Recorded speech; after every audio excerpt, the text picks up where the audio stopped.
And welcome back. We continue now with Vicky Nguyen's story. Vicky? Robert, this next segment focuses on our family's transition from Vietnam to life in Oregon and how we ended up here in the Bay Area. It all started with a letter my mom wrote to Holt International Children's Services. She worked at Holt until Saigon fell. After the fall of Saigon, refugees waited to see which country would offer them a new home. Some would leave the camp after just 4 months. The wait for the U.S., twice as long or longer. The refugees were told you could get off the island sooner if you went to Canada or Australia or France. Why did you hold out for America? We know America is going to be better than those countries. Yeah, bigger and better, so yeah, we wait. I do remember the letter coming in. I remember everybody in the Holt office saying, there's a letter and we need to do something. Dean Hale has worked at Holt International Children's Services in Eugene since 1975.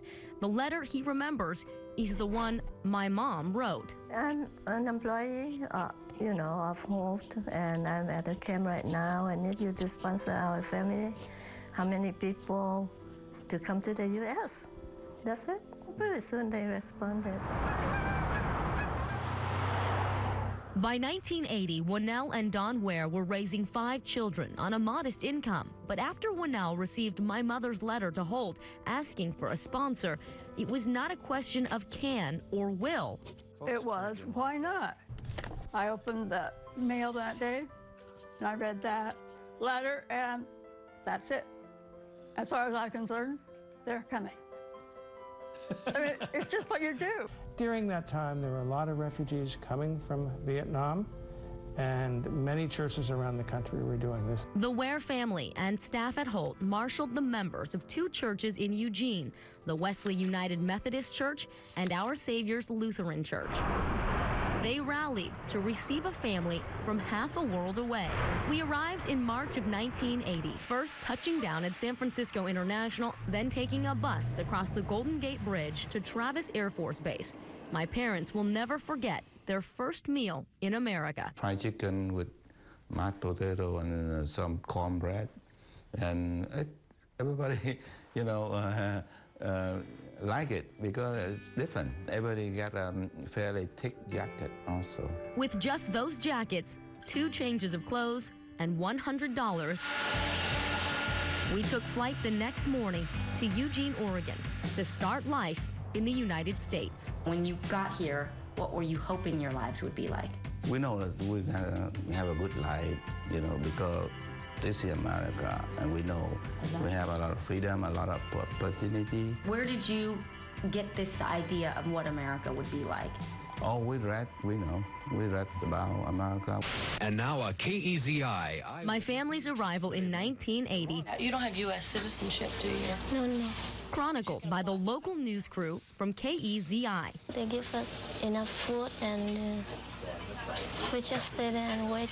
Are you happy to be in the U.S.? Oh, yeah, sure. My family moved many times over the years, first to Reno, Nevada, where my mother dealt blackjack and my father washed dishes for Harris on the graveyard shift. I spent kindergarten as a Rita Cannon Eagle. Then it was on to San Jose. Long before companies like Google had their own gourmet cafeterias, tech employees lined up in the parking lot at lunchtime to grab a burger, burrito, or spaghetti from my parents' catering truck. They eventually opened the first Vietnamese-owned furniture store in Santa Rosa, contemporary design, the name conspicuously similar to Scandinavian design across the street.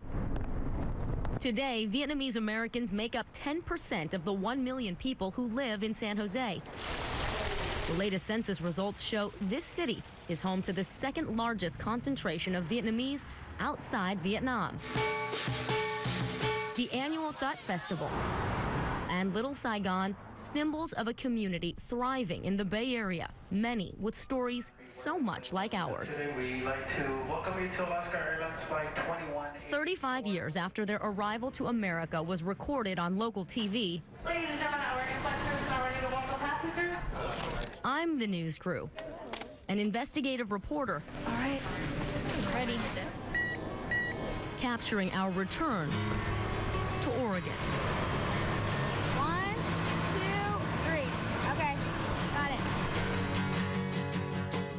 So interesting. When we return, how the Ware family made a new home for an immigrant family. And this is me and Vicky, and these are the furniture you got for us. Is this where I got my perm? Yes. Yep. And life in the U.S. in 1980.